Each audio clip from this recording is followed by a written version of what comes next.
Hey, what's going on, everybody? Theocles Killer here from Father and Son Play Games. Destiny 2 is almost here. September the 6th is fast approaching. We got the beta coming up next month, July 18th for all the PlayStation folks. We got July the 19th for all the Xbox individuals.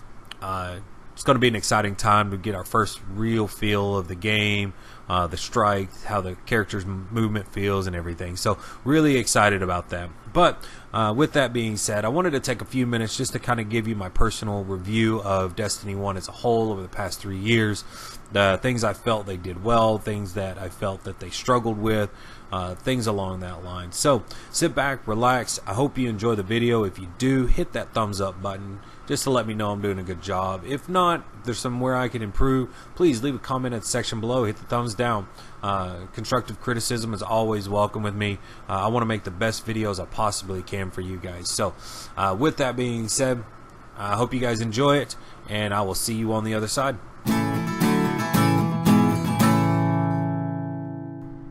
The World of Destiny launched on September the 9th, 2014, a day that will live in infamy. Okay, sorry about the dramatics, but it was an exciting date that I had marked on my calendar. Bungie, the creators of Halo, was bringing us a new blockbuster that was set to revolutionize the way that video games were played on a console again, just as they did with Halo. This was going to be a game that I was excited to play. It was a game that I had looked forward to teaching my children how to play. You know, my boys and I really were excited about this and the possibilities of what this game was going to bring to the table. So naturally, when it launched, I bought a copy for myself, I bought a copy for my boys, and we started our adventure into this amazing world. But short time into the gameplay, I really didn't understand what the objective of the game was. You know, just in a basic story, you have an antagonist who's causing issues, and you have an adventure that's leading you to becoming a powerful individual that can help overthrow them, or to get them out of the picture, save the world, save the girl, whatever the case is. This did not bring that to us in the opening launch. We were fighting amazing creatures. We had these amazing abilities, but at the end of the day, all I felt was I had a kick-ass character with some amazing powers that was given to us by a extraterrestrial being that we called the Traveler.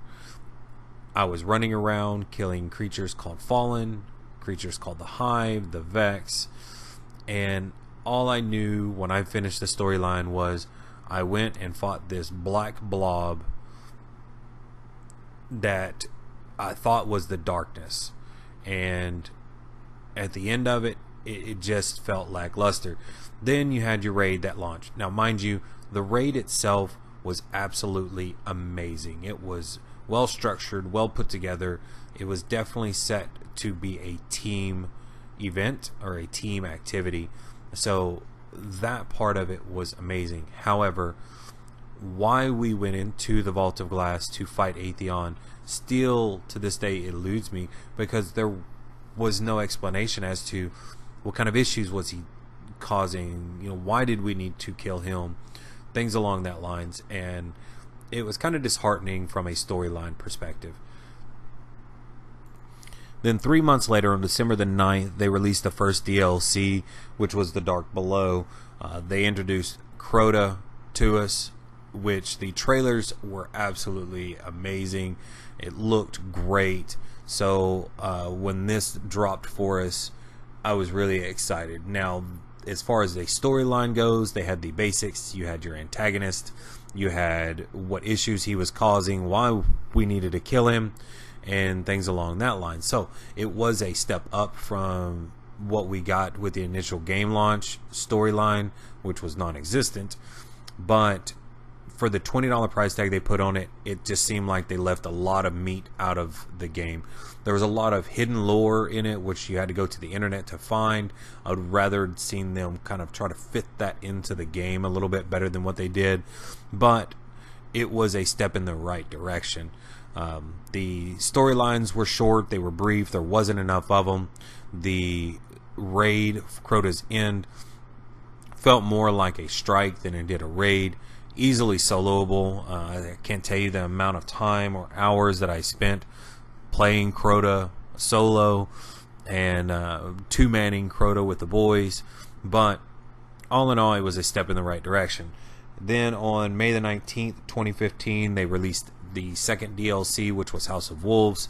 Again, storyline were the basics. You had an antagonist in Skolas who had betrayed the Queen of the Reef, and we were tasked out to hunt him down and to capture him and bring him back. So with that said, again, the actual story missions were brief and short. Another $20 price tag on it. Just seemed like we got shorted just a bit on what we were expecting for the price tag. But all in all, we did not get a raid with this. Instead, they introduced a arena style gameplay for us, where you had multiple aspects, where you had to go into different chambers and fight different aliens, whether it was the Hive, the Cabal, the Fallen, or the Vex. You had to go in and defeat them. If you made it through X number of events, then you would have then go on and fight Skolas in the end and then kill him. So that aspect of it, it was a little lackluster and everything. But on September the 15th of 2015 is when Bungie really turned the page for me in the right direction with the release of The Taken King. This was by far their best release for us. It was amazing. The meat was there. The adventure was there. There was so much, and it was so dense in content that for the $60 I paid for it, it was worth the investment. It kept me entertained for an entire year. It kept me coming back over and over, running different missions, running different strikes. It was an exciting time, and I really, really enjoyed that DLC. The raid in this one, which was King's Fall, was amazing. It was exactly what they needed to do. They had a great follow-up to Vault of Glass with the necessary team aspects. 6-man, go in. Communication was necessary. Great job on this one. Then on September the 20th of 2016, they released another good addition to Destiny with the Rise of Iron.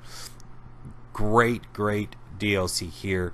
Not quite as much meat in this particular one, but you had your antagonist in the Siva. You ran around. There were great missions. You got a battle axe. Oh my god, that was awesome. Too bad we couldn't have kept it, but it's okay. But we became Iron Lords, and that was a great thing.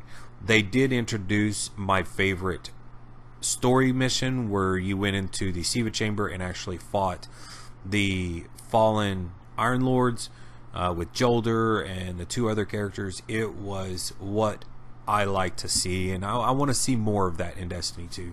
But the raid itself, which was Wrath of the Machine, another great raid.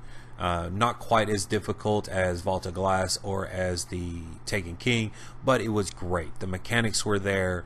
The team aspect, the communication of it was there.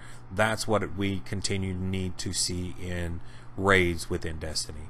So all in all, they did a good job with these last two updates to Destiny. So I want to continue to see them do that down the line with Destiny 2. So overall with Destiny, year one, I do give it a B-. They really fell off was the opening story. Basically the very first year of Destiny really hurt them. PvP has hurt them over the past couple of years. I don't want to go into great detail about it, but when you are constantly having weapons buffed and nerfed and buffed and nerfed, it really ruins the aspect of it, especially from a competitive side. When you have individuals like Triple Wreck who don't even want to go in and play PvP anymore, they really should tell you something about your game and your PvP experience that you have going on. But with all that said, guys, I hope you enjoyed the video. Hope you guys are doing well. September 6th will be here before you know it. If don't get to see you before then, hopefully I'll see you in the beta. If not, we'll definitely see you at one point or another. You guys be good, take it easy, and until next time, guys. Later.